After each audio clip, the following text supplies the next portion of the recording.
very fine good morning to all of you. I, Professor B.K. Jain from Biyani Institute of Science and Management, welcomes you in this lecture on behalf of GuruKPO.com.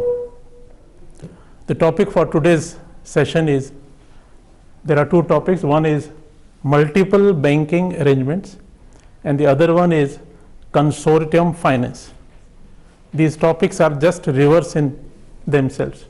While multiple banking arrangements, the features I have mentioned on the notice board, they are multiple banks and borrower is one. Number of banks are more than one, maybe 2, 3, 4, but the borrower is only one. All banks are acting independently, means there is no group formation. Each bank, when borrower comes, he deals that borrower in an independent manner. Independent manner means there is an independent appraisal of loan, because appraisal is very necessary to ensure that loan amount does not become NPA. This particular appraisal includes 5 C's. 5 C's are, these are, one is character, what is the reputation of the borrower in the market, the capital which the borrower is going to deploy in its business or the loan taken, then collateral means security which he is going to offer, then capacity, that is repaying capacity of the borrower, in how much time the loan amount taken is to be repaid by the borrower. And last is conditions. These conditions may pertain to the term of loan, rate of interest, margin, etc., etc. Now the next is, there is an independent documentation. If there are number of banks are 4, each bank goes for documentation independently.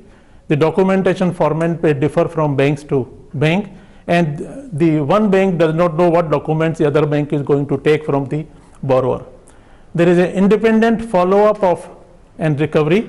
Follow-up means after sanctioning or advancement of loan, the bank people are following up the borrower to ensure that loan is being utilized properly, and finally the loan does not become non-performing asset in the books of the banker. As per RBI guidelines, there are some conditions which the Reserve Bank of India, the country's topmost bank, the country's bank, central bank of the country, have prescribed some of the conditions.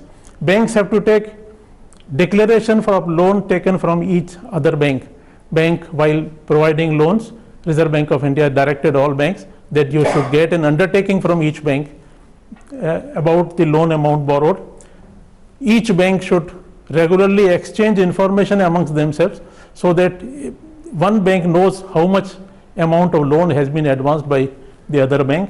And the last is, there should be a clause in the loan agreement about loan taken from other banks. Reserve Bank of India has asked all the banks, then whenever you are providing such a loan, in the loan agreement one condition should be there, that while taking loan, each borrower would provide each bank information as to how much loan he has borrowed from other banks. That is in very brief about multiple banking arrangements. The other term is consortium finance. That what I would discuss in the next session. Thank you, and thank you on behalf of Guru KPO. For further details, kindly log on to our site www.gurukpo.com. Thank you, and thank you.